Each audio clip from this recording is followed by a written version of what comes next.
Welcome back to an Introduction to Missions. Today we're talking about people groups. When we talk about people groups, we need to ask the question, how do we classify the people that we're trying to reach with the gospel?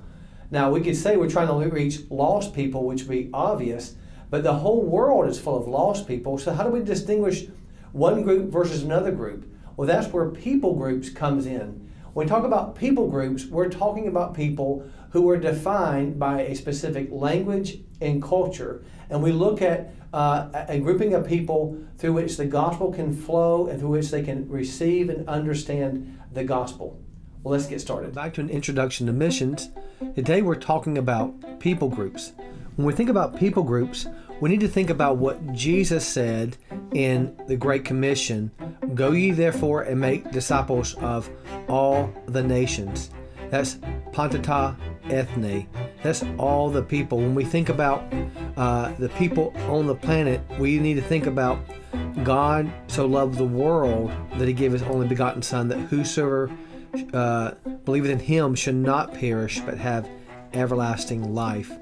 And so we think about all the nations there, then we see all the nations in Revelation chapter 7 verse 9, where John sees a vision and he says, "After these things I looked, and behold, a great multitude which no one can number, of all nations, tribes, peoples, and tongues, standing before the throne and before the Lamb, clothed with white robes and palm branches in their hands."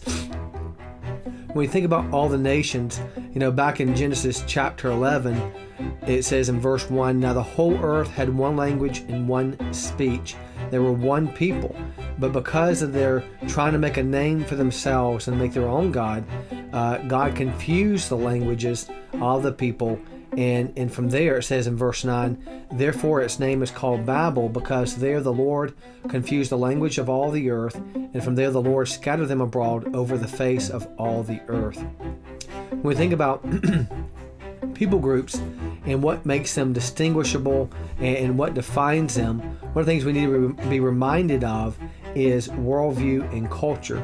Remember, the worldview is what drives the outward expression of life. So behavior is the outward expression of the inward life. So we see the behavior, what is done or not done. It is driven by the values of a person or people, what is good or best. Those values are determined by their beliefs, what is true or false. But what drives those beliefs, what is real or not real, is their worldview.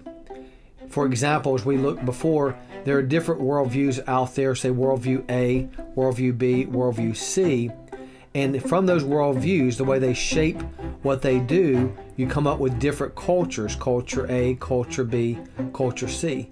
And in each culture, there are some things that look the same, that may be a little bit different in where they're positioned, but they're the same things that are in there in different cultures. So like in culture A, or worldview A and B, they have some of the same things that are in worldview C or culture C, but they're organized different. So if A went to B, they'd say, "Hey, this is a little bit different than what we do, but it's very close." Maybe like an American going to Europe, but let's say you go to Asia and all of a sudden it's like, "Wow, this is weird."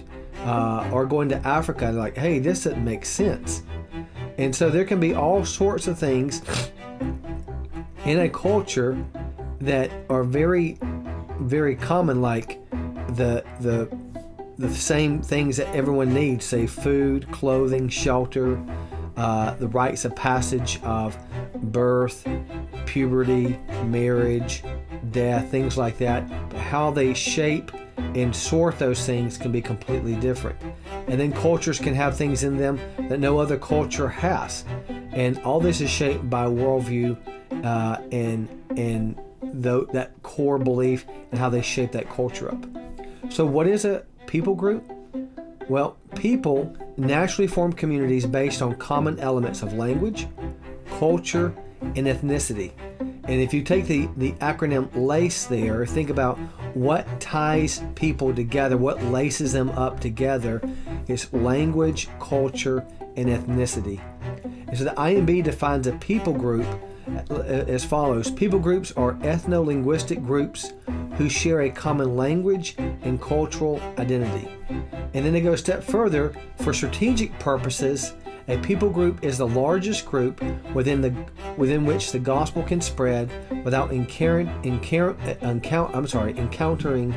barriers of understanding or acceptance. So when we think about a group of people, what is the most common language they use? What is the culture they possess and ethnicity? So when you think about, say, India, it's not just one people group. It's made up of thousands of people groups.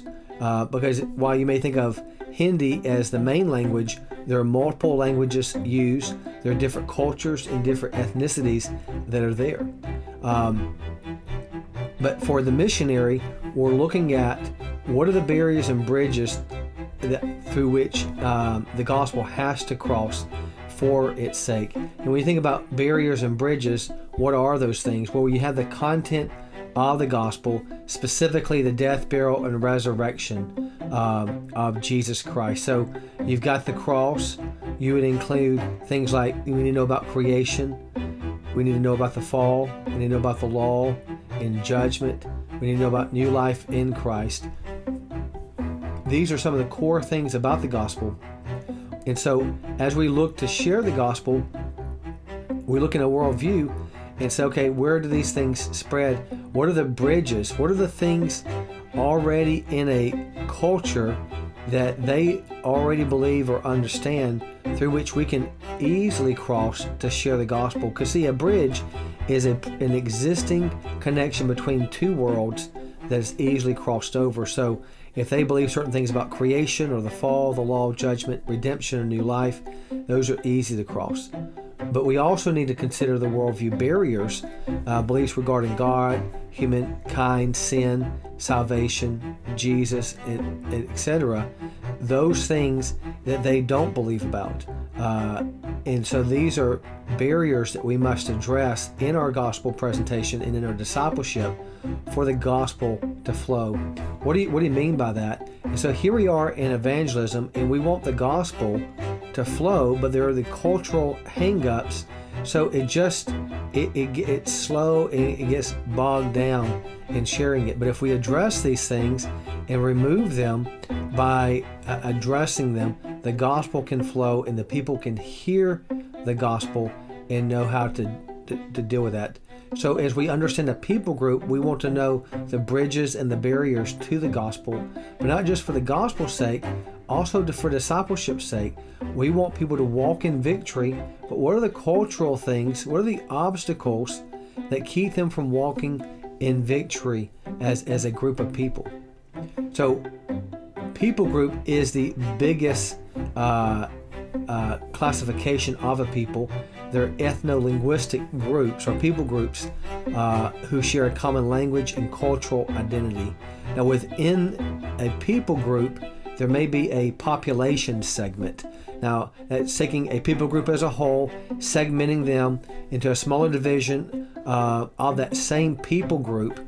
Now, it is a specific identifiable segment of the population within an existing ethno-linguistic people group, in which all its members have some characteristic in common that distinguishes them from all other segments of the same ethno-linguistic people group. For example, maybe it's another language that they speak, or maybe it's a uniqueness about their ethnicity or culture that they have, or maybe it's their religious affinity or their geopolitical reference of where they live or their habitat.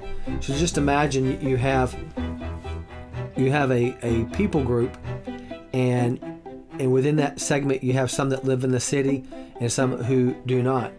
You have some who are Muslim and some who are not.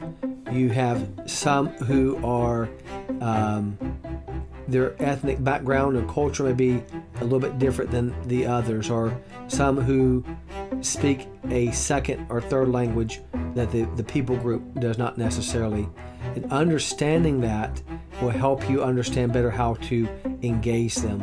And in each population segment, there's what we call the homogeneous unit. Now that's smaller groups within a population segment. They make up the smallest subunits or segments of a given culture. and they identify and distinguish a particular group of people as distinct from all others, whether in the same culture and setting or in a distinct context. Now, why would you want to do that? Well, just imagine you're trying to reach a people. Where do you start? Where you usually look at part of the population segment among that people as a starting point, and within that you're trying to reach individuals and families, or those homogeneous units. And as you begin to reach those and begin to affect that segment, it begins to spill over into the greater people group. And so it is starting point is understanding who is being engaged with the gospel and what is the status of the gospel among them, and where do we start among a people group. I would encourage you to go to peoplegroups.org to learn more about specific people groups and who they are. Next class time we will talk about reached and unreached people groups, and even unengaged people groups. Until then, have a great day. Well, that's going to do it for the day. I hope this helps you understand a little bit more when you hear the word people group, what that means. Let me encourage you to go to the Joshua Project online and begin to look at the different peoples around the planet. And I would ask you even pray about selecting one of those peoples and begin to pray for their access to the gospel and for believers and for churches to be planted among them. Until next time, have a great day.